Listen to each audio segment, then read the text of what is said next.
Thank you. Welcome everyone to this press conference. Apologies for the delay. I'm Talia Dekel-Fleissig, CEO of the Press Club. First of all, I'd like to thank Berkman and Co. for hosting us here today. This is our first Tel Aviv-based event since the war broke out. And of course, to my colleagues around the table for facilitating the event itself. Over 230 hostages are still being held by Hamas in secret hideouts across the Gaza Strip. I'm making these facts apparent because there are a bunch of people joining us from abroad who might not be covering the daily events. Many of these hostages have experienced terrible injuries during their time of kidnapping, have borne witness to other horrors during the attacks on October 7th. Those hostages, among them babies, children, teenagers, the elderly, women and men, also include non-Jewish Israelis and even people who are not Israeli at all. Among the non-Israeli demographics affected by the atrocities are the Thai and Filipino migrant worker population. These individuals came to Israel to work in various professions, most predominantly agriculture and some in home care. They were murdered or abducted by Hamas together with the Israelis they worked for. 10 students from Nepal were also murdered and one is missing. Another non-Jewish population greatly affected by the attack is the Israeli Bedouin community, many of whom were murdered by rocket fire or by the terrorists who infiltrated in the south. This is despite the fact that the murderers knew that these victims were Muslim and spoke with them in Arabic. Today, we'd like to amplify these voices, the voices from people from other communities, minority victims of Hamas that want to be heard as well. First, we will hear from Foad Alzeadna, a member of the Bedouin community, whose cousin was kidnapped by Hamas into Gaza. Alongside others, he's working with the Hamal, the war room that was created by Jews and Arabs to promote awareness of the situation. Next, we will hear from Julie Fox, a volunteer maintaining daily contact with the families of Thai workers that were kidnapped by terrorists and taken to Gaza. She's going to tell us about their feelings of the relatives, about the reaction to the king's order for Thai workers in Israel to return home, and the efforts being made to release them. Finally, we'll hear from advocate Yael Vias Gvirsman, an expert in international law, who is representing families of the victims of October 7th, both in the International Court at The Hague and in domestic jurisdictions. Yael is founding director of the International Criminal and Humanitarian Law Clinic at the Harry Radzner Law School at Reichman University. She'll tell us about her efforts, the obstacles in the path to bring justice to these victims, and what else can be done on their behalf. We will begin with Foad, who will be speaking in Hebrew, and I'll do my best to translate him. So we'll do it as slowly as we need. If you can first tell us about your cousin, who he is and what you know. אם אתה יכול לספר לנו מי הוא בן דודך, קצת פרטים עליו וגם מה אתה יודע על מצבו. יוסף בן 53, אבא ל-19 ילדים. Yousef is 53 years old and he's the father of 19 children. הוא חולה סוכרת. He's a diabetic. הוא עובד במקום עבודה כבר 17 שנה. He's been working in the same place for 17 years.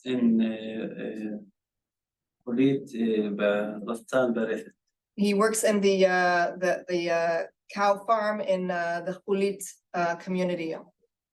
שני הבנים שלו, שון חמזה, כבר בן 22, כבר עובד איתו 5 שנים. מה לפני השני? הבן שלו חמזה, שגם הוא איתו חטוף. Okay. So his son Hamza is also kidnapped. וגם בילאל, אז שני הילדים שלו בין 19 ו-22. And also Bilal, the kids are 19 and 22. ובאותו יום שבת גם לקח את הבת שלו איתו, וגם היא כרגע איתה. הבת של? של יוסף. של יוסף. And a third child, his daughter, what is her name? מה שמה? בילאל, חמזה ועאישה. Bilal, Hamza, and Aisha, 3 of Yousef's children, are also kidnapped with him to Gaza. אנחנו באותו יום לא יודעים כלום, אין שום קשר, חוץ מהייתה תמונה אחת שראינו שכן שני הבנים מוחזקים. על ידי חמאס. איך קיבלתם את הידיעה הזאת? בווידאו שהופץ ביום הראשון. של שני הבנים. שני הבנים, כן. שני הבנים של יוסף. Okay, so since that Shabbat, they actually hadn't received any information about the whereabouts or conditions of Yousef or his children until yesterday, where they were they had seen video of the two sons. לא רק לפני שבועיים, המדינה כן הודיעה שכולם חטופים, אני לא יודע איך הם הגיעו לזה, אבל כן עכשיו כולם מוגדרים כחטופים ולא נעדרים, ארבעתם. So 2 weeks ago, the state of Israel formally told the family that all 4 members of the family are in fact kidnapped and not missing. אתה יכול לספר לי קצת עליו, קצת על הבן דוד שלך? I'm just asking him to describe his cousin for us, so we know a little bit about him. תשמעי, בן 53, עובד, יש לו משפחה גדולה, היא מחזיקת הרפת כבר הרבה שנים. בן אדם שהולך לעבודה בשעה 2 בבוקר, באותו יום הלך ב2 בבוקר לעבוד. אין יותר מה לדבר על זה. So he's just telling us that his cousin is a hard worker. He's been really, integral in the cow farm for this entire time. Gets up at 2 o'clock in the morning in order to work, and just the fact that somebody went to work that morning and this is his.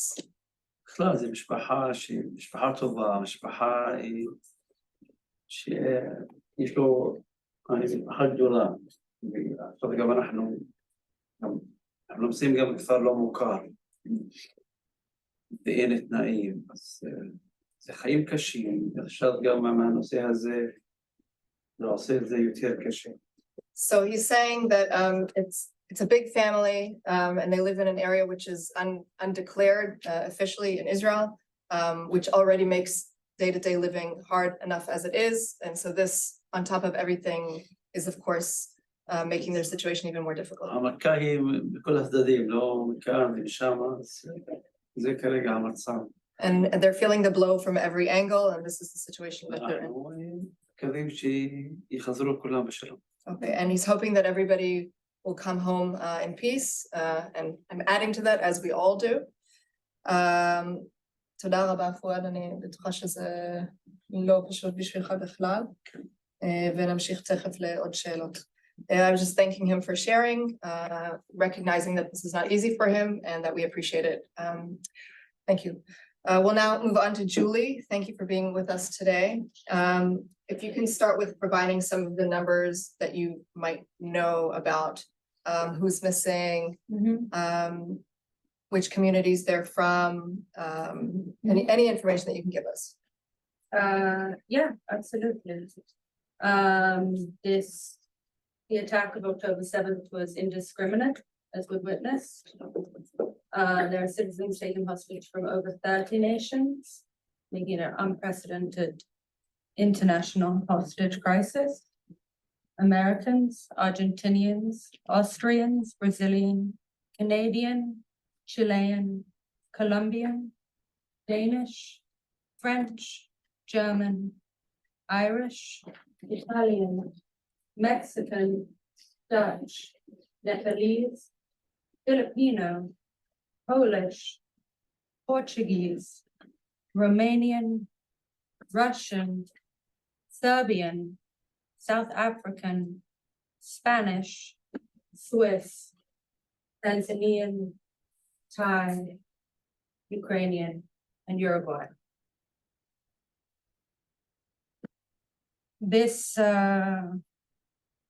press conference is highlighting the minority voices.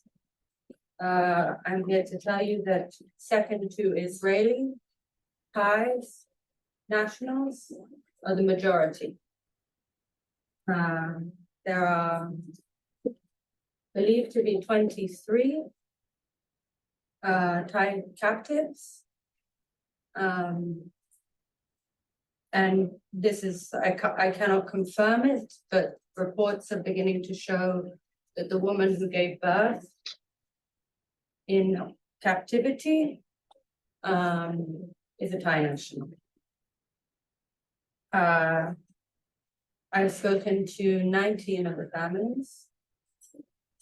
Each of the hostages are a father or a husband, or a brother or a son, or a mother and a wife. Of these 11 individuals, there are 11 children that have been left without the security that their parents provided through their employment here. There are 2 Tanzanian students who are hostages or missing. 21-year-old Joshua arrived in Israel 6 weeks earlier and traveled to his new residence 2 days before the attack.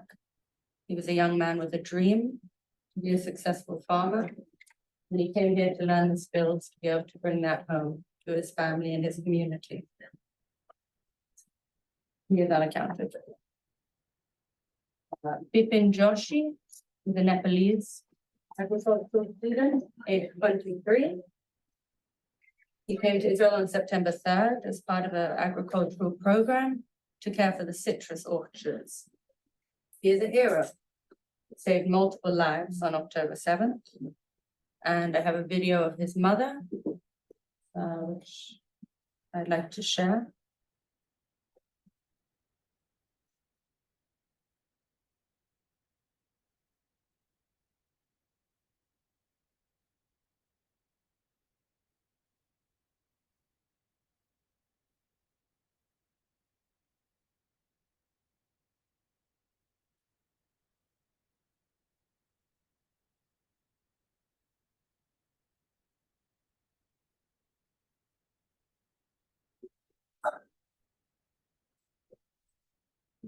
The speakers also.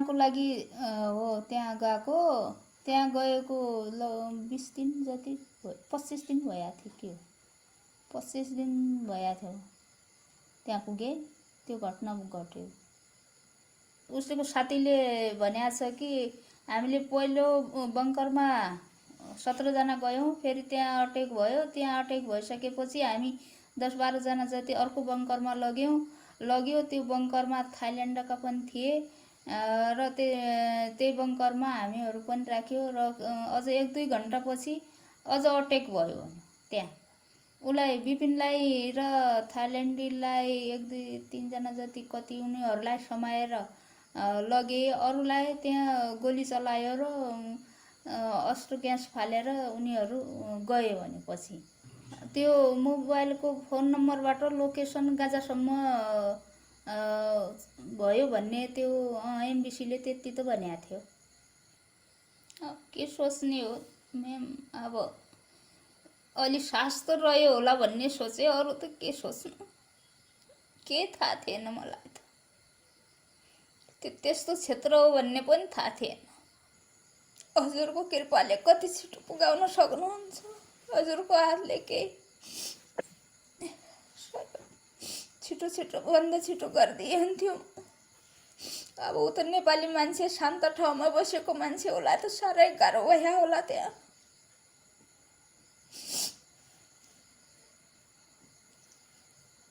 यसको लागि सारा छिटो भन्दा छिटो पहल हजुरको हातले हुने भए गर्दिनु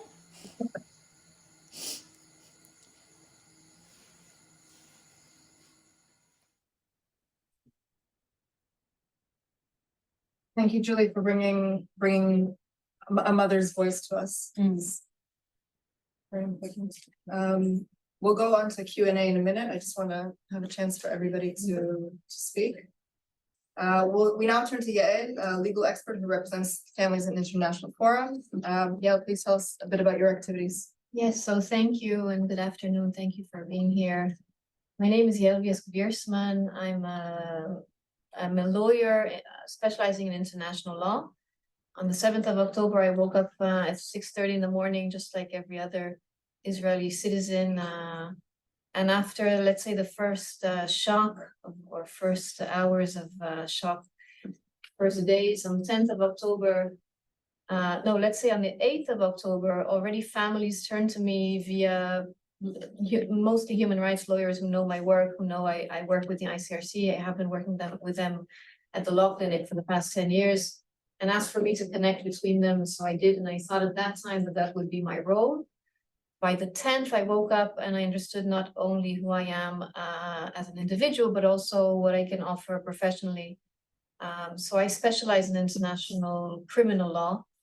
I have hands-on litigation experience at the International Criminal Court at The Hague and representing victims of international crimes in different jurisdictions, including continental, also French jurisdictions where victims have a standing as a partie civile, an active standing in a procedure, and also common law jurisdictions like the US and others. Also creating coalitions with other attorneys who are specializing in these matters, representing exclusively victims in different jurisdictions. And so today I'm offering pro bono international legal representation for anyone who is a victim, who is a family of a victim. I know today is here for the voices of minorities, and it's such a privilege for me to be with both of you here, and it's such an important voice. And I want to thank the JPC for bringing these voices forwards. It's crucial. This attack, in terms of who is a minority, this attack was led by commando militias, well-trained against a helpless civilian population. So I do not discriminate in terms of who I represent. Whoever is a victim and answers this definition, I'm here for them. I'm also working in parallel to raise the to create a legal entity and funding and so forth that will allow a sustainable action, because this is not something just for one day. It's on the midterm and long term.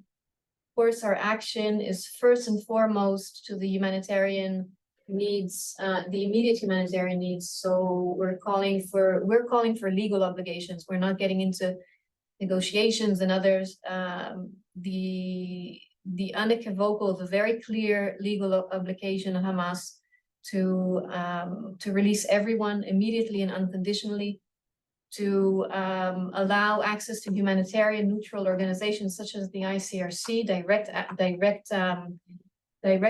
access to the ICRC, just like happens everywhere in the world when there's in hostages cases. We know it's not always easy, but this is what the ICRC is working day and night for. It's a priority for the ICRC to have reliable information. You see this mother, this is an added torture for the families. So we have atrocities that were committed on the 7th of October. They have a start date and an end date, but there is one crime that is a continuous crime which relates to the hostages, and the suffering and torture of their loved ones is also because of lack of knowledge. They don't know what state they are. Are they supposed to mourn their loved ones, or are they in a continued battle? So I have clients I'm representing pro bono that haven't really slept since. For them, it's a continuous day from the 7th of October until now. You can count the days. It's one long day. So reliable information, life-saving medical treatments.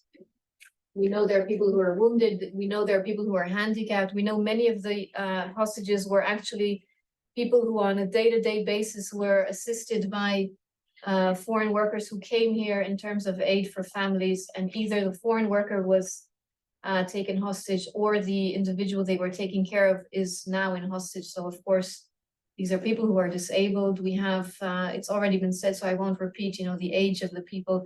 Anyone above the age of 65 and under the age of 18, especially very young babies, very young children under the age of 5, have nothing to do with an armed conflict. They should be home. That's beyond, that should be beyond any debate. So what we're asking for is unconditional humanity. That's what we're asking for. The humanitarian needs. What we're leading our means in order to advance and promote these unconditional humanity and just like basic human needs are through the legal fronts. So I am representing individuals before the International Criminal Court. There is an open investigation. The ICC prosecutor has jurisdiction over acts of Hamas, and also on the territory of Gaza. So hostages taken there, continued crime. It's a double jurisdiction. The jurisdiction is not even questioned. We are in direct contact with the mechanisms of the courts. My clients who are hostages are kept anonymous so as to safeguard their safety. My clients who have already unfortunately buried their loved ones are more in the front. They've already lost what's most dear to them. It's a very specific situation. We don't have the situation a lot. Usually we're talking about crimes in front of court that are ended already. This is a continuous crime, and the legal action is there also to stop that. So the legal action is there to sustain the rights. First of all, recognition of the facts, recognition of these individuals. Something happened on the 7th of October, and it's continuing to happen. There are people whose rights are being crushed right now, and it has to receive recognition by law. And the other side of this equation is the fact that a legal action is there to minimize this space of liberty for the perpetrators and anyone aiding, assisting, instigating, sending, ordering, financing these perpetrators. And also in terms of dissuasion from further aiding and abetting these crimes. Thank you very, very, very much for all of that. We have questions sent in by people from abroad, but I will open the floor first to those of you who made it here, and then we'll go back to them. Thank you. I'm sorry, what was your, شو اسمك مرة؟ Well, فؤاد. So I'll ask my question and I'll translate it. أنا بدي أعرف خلال العملية كثير مسلمين حكوا مع الإرهابيين وقالهم هم مسلمين. أنا بدي أعرف إذا هو أخوك أبوك إذا هو حكى معهم وحكى وقالهم هو مسلم. I asked him if I said that we have evidence that during the attack, some people spoke with the terrorists and said, we're Muslim. And in one case, in two cases, they killed him. And I was curious if there's any communication with his relative that communicated that they was Muslim to the terrorists. لأنه هيك شو كاشر إتام تو بوكر. No connection. So he's unable to answer because they had no connection with his captive relatives since the same morning. יש לי שאלה לפרט. הייתה שמועה או ידיעה שבוצע סכום כסף או מידע. זה משפחה שלך או מישהו? אתה לא עוסקים בזה. זה משהו אחר לא קשור. זה שמועה על משפחה אחרת שנהרג לה. מישהו תעשו. והם רצו לדעת מי עשה את זה. כן, אבל זה משהו אחר. לא יודע. So the question was whether he knows about a rumor that that a family had offered money to the terrorists in order to either get back somebody, and Foad is saying that's not him, it's another family, and the rumor is in fact that that it was to get information about a loved one who had already been declared dead. שאלה באנגלית. If I understood well, Foad said he had no information, no news until last night, until yesterday. And Yeah, but then he also said that 2 weeks ago they were informed that his family members were in fact kidnapped. Okay. Did he hear? Did he hear from them directly? Did he hear their voices? Nothing, no message. Others? May I ask Ms. Julie Fox, do you have a particular number of the foreign students agriculture kidnapped in the Gaza? Do you have any? The numbers vary. They don't vary, but they change. They can change based on if DNA has been collected from the family. Currently, from my understanding, there are 2 Tanzanian students, 1 Nepalese, and 19 Thai agricultural workers.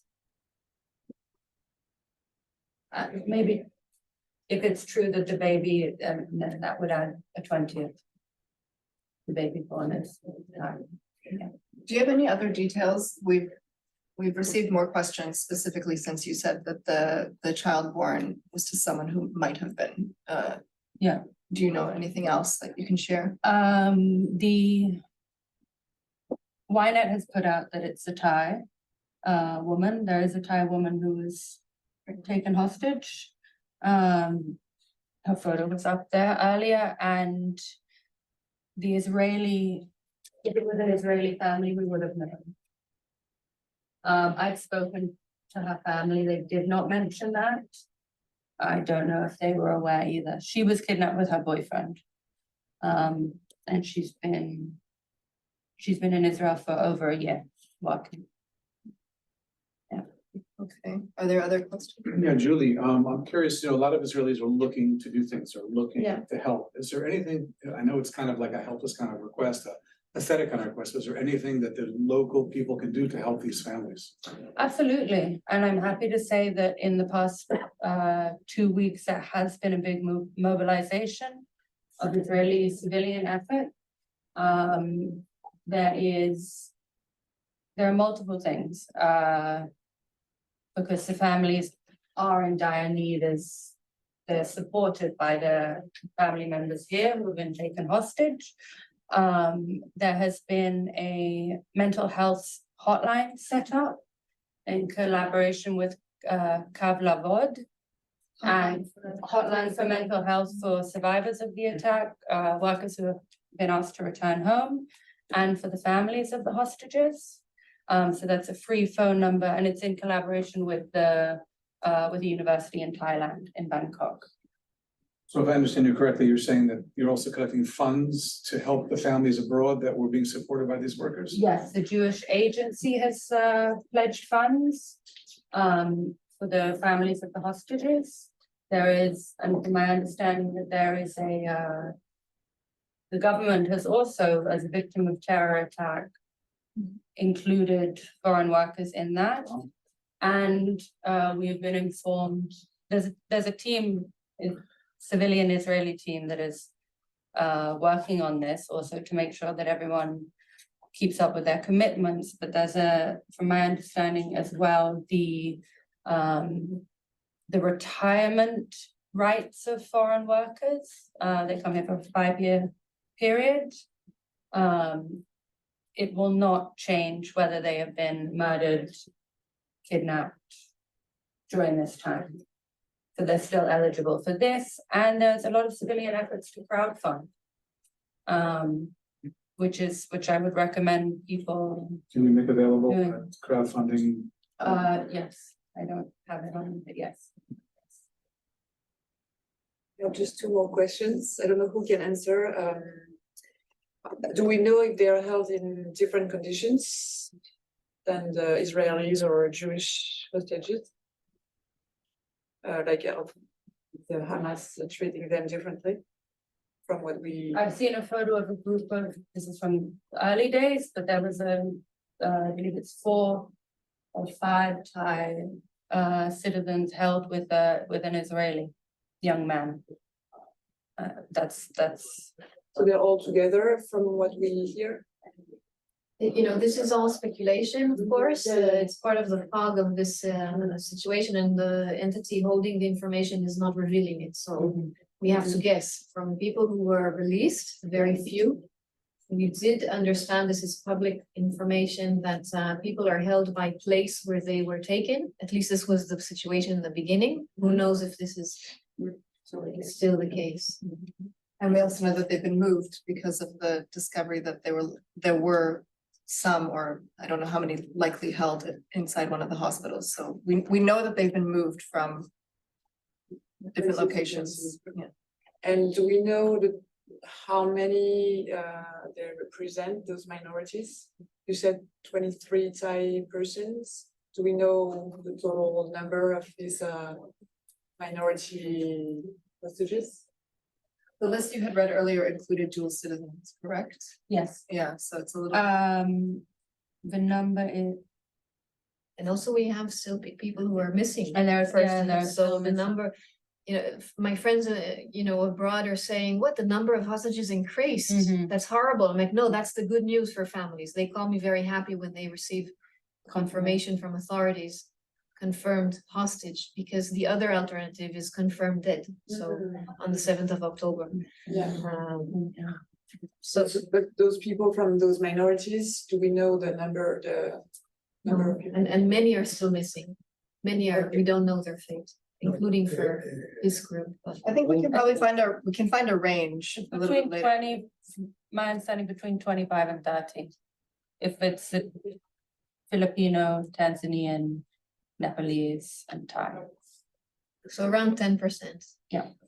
If we're looking at numbers, yeah, roughly. You're welcome to. Yeah.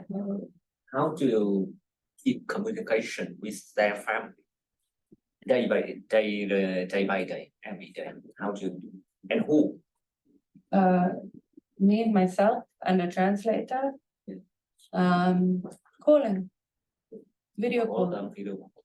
And is there any Israeli organization in charge of and make the communication with them back in their country? I'm working independently as a volunteer.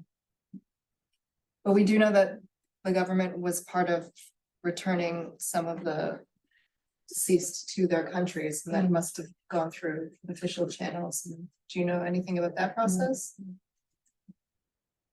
You're welcome to continue asking questions. We do have quite a few that have come in advance in the meantime. Yael, what about the issue of holding people accountable when we're talking about thousands of terrorists who infiltrated into Israel, many of whom, some might already be dead from the IDF's response? How at the end of the day will people be able to be, Held accountable. We know that despite this kind of seeming at times against common sense, any organization has a rationale, an ideology. And so any such organization can be influenced, and it needs great organization in order to operate. So this is an entity that was not created today. It's one of, at least publicly, this is what is advertised. It's one of the richest organizations in the world, at least in terms of non-state armed group. The idea of accountability, what we know from the news, let's say public information, is that Israel is holding at least 200, but maybe 1,000 more detainees who are directly linked to this. This is here in Israel in the custody of Israeli authorities. In terms of international judicial action, and I mentioned the Hague, but actually we're acting in every jurisdiction where you have a nationality. So yeah, the list you read before, that these are eligible jurisdictions that can act, and also under the principle of universal jurisdiction, which means specific countries for certain acts. When we talk about certain atrocities, they have jurisdiction no matter where the acts were committed. So each of these jurisdictions has power. For example, if we have an action, judicial action, and we know there is, at least in France and in Germany and other countries, criminal investigations that were opened by the initiative of these authorities, they have power to issue European arrest warrants. The ICC has international arrest warrants. They have power to freeze assets. And were they opened in every one of these countries, or? They were open in several countries. There is a strategy to each of these action, and in a way it has to be sort of, expectations have to be mitigated, meaning this is not a military force or a diplomatic force, going and releasing hostages. It's the force of the law, and so the law is there again to recognize the rights of, first of all, recognize facts beyond Twitter and social media, but to establish facts in an authoritative way, in a way that when politics will change, these facts will not change. This is a legal truth. Legal truth is not perfect. But it has its own authority, and on the other hand, to to act authoritatively in view of accountability, whether criminal accountability, civil accountability, corporate accountability, and so forth. אוקיי, thank you. פואד, שאלה לי באמת לגבי העניין הזה של הניסיונות מול הקהילה. מה? כן, מול הקהילה הבינלאומית. אנחנו מבינים שיש מבין המדינות שמנסים להפעיל עליהם לחצים כדי לעזור, גם מדינות מוסלמיות וערביות. האם אתה יכול לשתף אותנו בתגובות, בשיתוף פעולה? אני רק אתרגם גם את השאלה לאנגלית. I'm asking him specifically about efforts being made vis-a-vis Muslim or Arab states to help release the hostages, if he can share any information about cooperation or what this has been like. אני אגיד את זה כך, כל מי שבאמת יכול לעזור, שכולם יחזרו בשלום, אנחנו רוצים את העזרה, אין כאן הבדל, בעמדה, יש כאן סוגיה ראשית. כל מי שרואה את הכאב של כולנו, לא צריך כאן, אני אומר, לחכות בבינה, הוא צריך לקחת על עצמו, להחזיר את האנשים האלה הביתה. זה מה שהיא. So he's saying basically anybody, any country, any entity, regardless of race or religion, anybody who understands the gravity of the situation needs to do what they can in order to get the hostages released. כדי שאכן יהיו בשורות והמלחמה תיגמר. Inshallah. He's hoping that we'll get good news and that the war will be finished.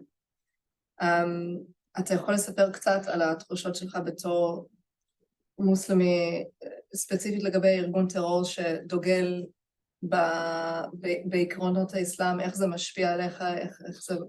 I'm just asking him specifically to address... אני חוזר רק משפט אחד, לא נכנס לזה יותר מדי, כולנו נגד כל מה שקרה, אנחנו מגלים את זה, זה לא בשם הרשות, זה בשם האסלאם, בשם כל דבר, זה גובל לכל דבר. He's saying this should be obvious to everybody, this is against everything, it's against Islam, it's against humanity, and everybody needs to understand that. בסדר גמור, תודה רבה. Julie, going back to you, what means do the families that aren't actually here of other countries have to place pressures on their countries to help release their loved ones? I mean, Yael talked about kind of like opening investigations, but are there other things that can be done to get the... Families that I've spoken to have very little means in general.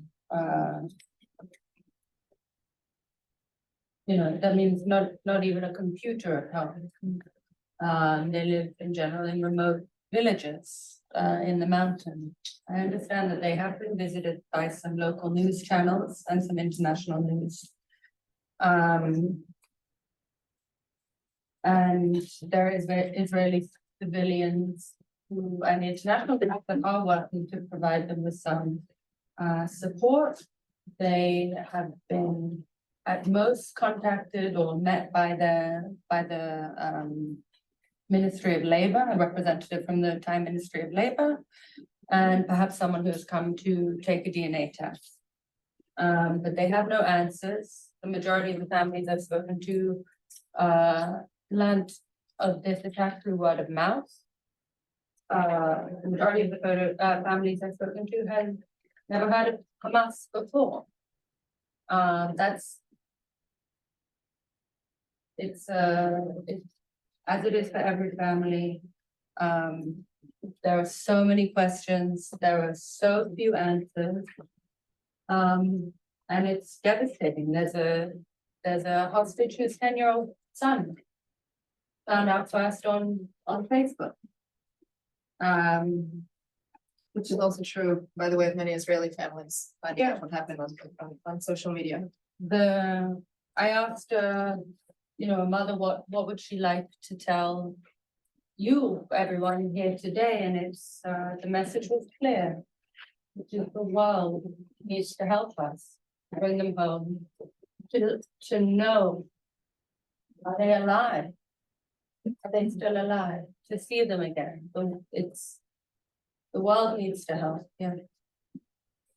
This, a lot of people talk about the day after, and it's very hard to imagine that right now, but given that many of these workers were here creating incomes for their families. Yes.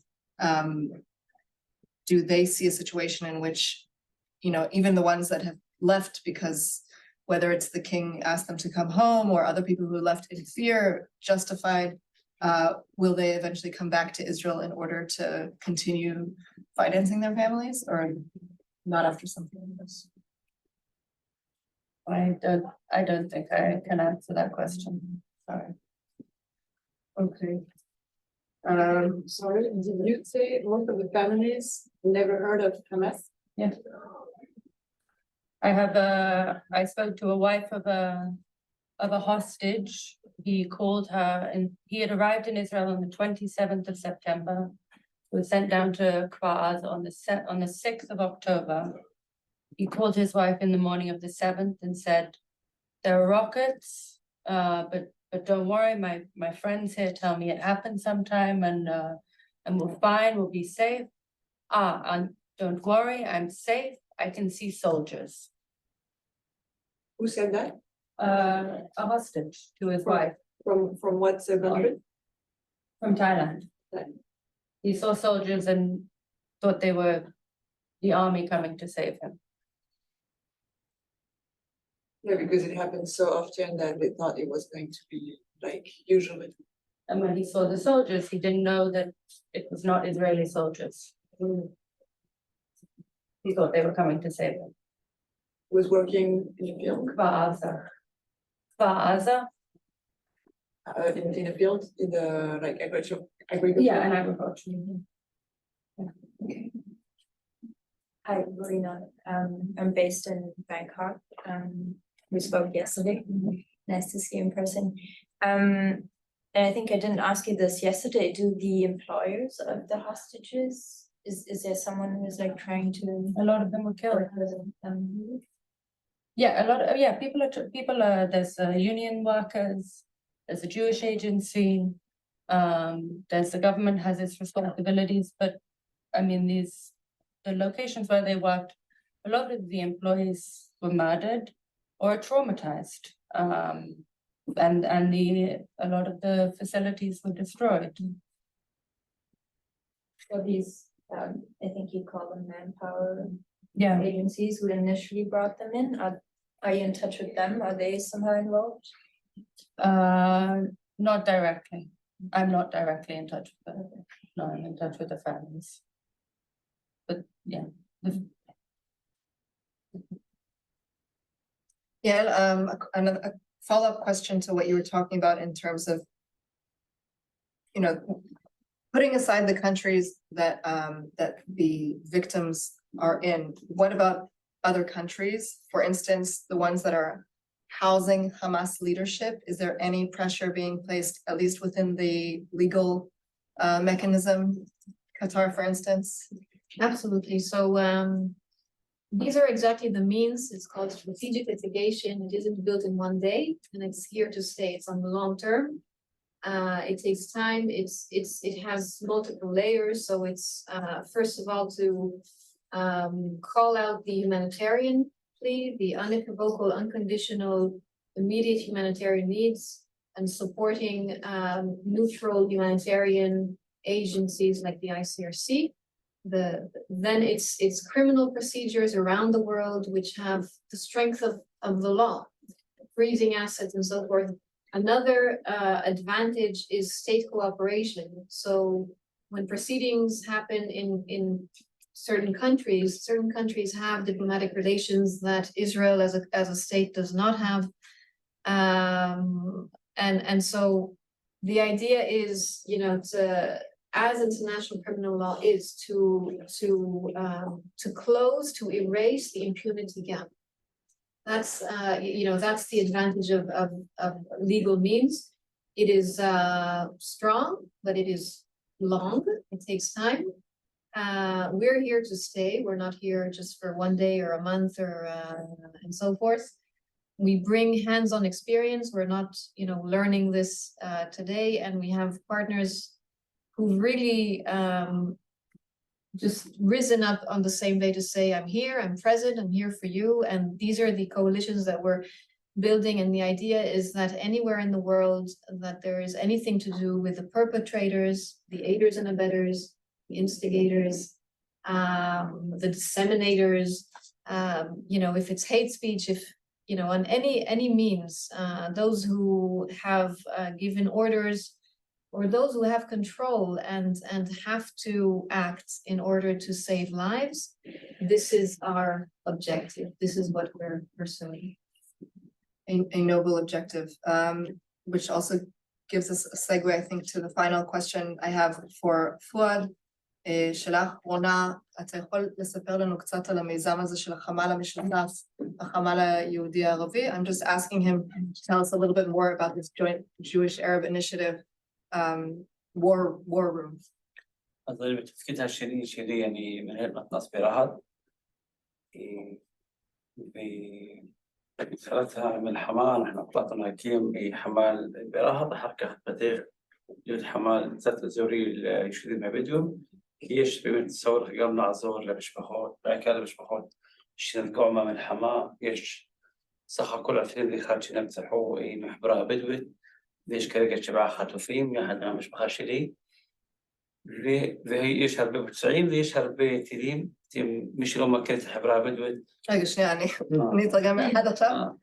So what Foad is saying is that in his other hat, he is actually the director of a community center in Rahat, Bedouin town.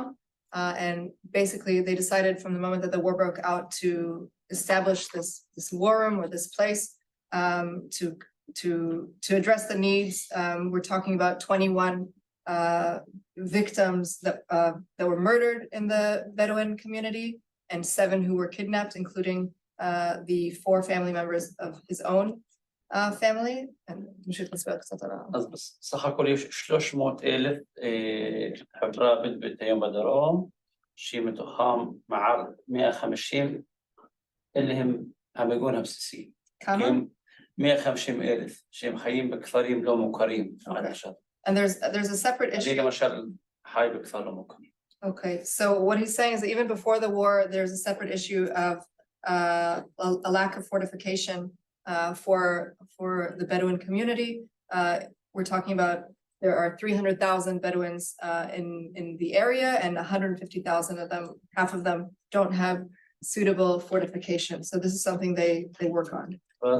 يسمى يحد أمام الناس برهط يحد عود أرجونيين يهودين وعربيين معك رئيس توفيق حروناك وخذها من باب يكملوا حمال مشوتاف شي بتخلطوا كل شبوع نحن محلقين 500 سليم مزون يلقوات عربيون يهوديون عشير مش تورين زي جامعة عربيين يهوديين دي مش بتدين جامعة عربيين يهوديين فنحن نشتغل خلصنا على كل يوم 40 سليبة مطناف في خلا تربوث نحن عاصين بيروح حفلين جدول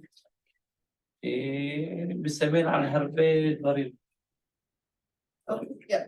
So basically, there is this initiative of Jews and Arabs in Rahat, in the city of Rahat. There are a slew of organizations. I think I heard 3 of them, at least, that are trying to do things together for the community. So Itach Ma'aki, which is an organization for women of all religions and faiths, Ofek, Ofakim, and the Stars of the Desert. So it's, these are grassroots organizations that exist since decades, and they've joined forces together in this emergency rooms. And he also said that every Wednesday, كل يوم ربعين نحن بقيم متنظيم ومدخلين لخين السريع مزون ده أصل حلق وتام لمشروعات عربيون ديوديون. So on every Wednesday, volunteers come together in this community center, which he manages, and prepare food packages for both Jewish and Arab families in the area. ומה שטוב, שבאמת רואים באים מכל הארץ, מחפשים את המקום הזה של השותפות, הקצה, האור בימים כאלה. אז מגיעים אליי, ארגונים, חברות, פוליטיקאים גם מגיעים. He's saying that people actually come from all over the country to take part in this initiative. And I see even a glimmer of hope and positivity in his eyes, but that's not a translation. That's just what I see. Politicians come and the media comes, both Israeli and foreign media to cover it. ופתאום פוגשים את החברה הבדואית שעד עכשיו ראו בה כשלילית במשהו חיובי. He says that this actually has provided an opportunity for Israelis who probably don't see Bedouins every day to see them in a different light, in a positive light, that he says doesn't happen usually. והמסר שלי, שאני מסתכל בגובה העיניים גם מול כולם, אל תכלילו אותנו בדברים השקלים, תכלילו אותנו בדברים החיוביים, זה אחד. אנחנו אמורים להיות חלק מהפתרון, זה לא חלק מהבעיה. ויש פוטנציאל אדיר בחברה הבדואית, בואו תחבקו אותנו על מנת לראות את זה ביום יום וכקראת החיים. So he's asking to leave us with 3 messages. The first is to look at the positive, not the negative. The second is to consider Bedouins part of the solution and not part of the problem. And I've already forgotten the third. Maya Shlishi. יש פוטנציאל אדיר Sorry, בחברה הבדואית. there's great potential in the Bedouin community. Embrace us so that you can enjoy the fruits. Right. ואם עכשיו אנחנו יכולים לעבוד ביחד, אז ביום שאחרי נוכל גם להמשיך לעבוד ביחד. So if we're able to work together now, then we'll be able to work even better together after, when this is all over in the aftermath. ואנחנו גם يعني نادي كل مشي نسيت ומגבר על זה שאולי יהיה שומר חומות 2, לא יהיה. It's very important. He's saying that they are against anybody who incites, and that despite what people are saying, there won't be another May 21, which is basically the events in which there was violence between Arabs and Jews in mixed cities during an operation in Gaza. Thank you so much. תודה רבה. הזכר מספר, 21 הרוגים. אמרת את זה, כן. אמרת את זה. איפה גרת? רהט. אני גר ליד העיר רהט, משפחה קטנה, לא קטנה, זיאדנה. ביישוב לא מוכר, לא? זה לא מוכר, כן. In an unrecognized village. Yes. The problem with unrecognized villages is that on the radar, it's seen as an open space, and so for Kippat Barzel, Iron Dome, it's as if it's open fields. So these villages have to be recognized in terms of security. This is why on the first day many were killed directly, because the Iron Dome doesn't how do you say intersect the if it's an open this is not an open zone, there are human beings living there, so it has to be recognized, at least, let's go beyond politics, but at least in terms of security and saving land. Was unrecognized by Israelis. Unrecognized by the state for decades, yes. And there is the issue though of the illegal structures, and as well as Absolutely, it's an issue. There's It's an issue, and in the meantime, while it's being resolved, lives can be saved. Exactly. And the center is in the same village. The center is in the city of Rahat, and he lives outside of the city in one of the unrecognized. Okay. You're all invited on Wednesday. Next Wednesday. Next Wednesday. Where they do the Arab Jews volunteers together. What time is that? مشان عسر مثلا عايسة عايسة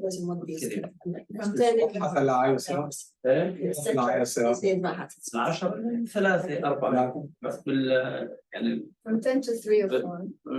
من 10 الصبح احسن شيء. We have one last question that I do want to get in. Sorry, 2 last questions, one for each of you. Yael, someone is asking specifically about the Palestinian Authority, which among all of these that we're talking about, jurisdiction or legality, where do they fit into all this? In what terms do they? Can they be held legally responsible in any way, even though they're not the ones controlling the Gaza Strip? Is there any? They're one of the 124 state parties to the Rome Statute that have to cooperate with any decision of the prosecutor or the judges. Okay, very clear. And one last question for you, Julie. Just can you tell us a little bit about cooperation that you may or may not have with other international organizations that do similar things in other countries? Does that happen, or are you all alone? All alone. I mean, it's hopefully after this will be less and also the family, but no, I think you mentioned the ICRC. I mean, there's a lot of international organizations that potentially should be involved, but no, and you know, there are some Israeli organizations that are becoming involved to support the families, but no. Okay. I've heard the word potential a lot on this table. There's a lot of potential. Okay, thank you very much to all 3 of you for your time. And I'm sure that this is obvious, but we at JPC and everyone around, I'm sure, is praying for the quick release of all the hostages. Thank you for organizing it and for being here. Thank you, everyone. Thank you.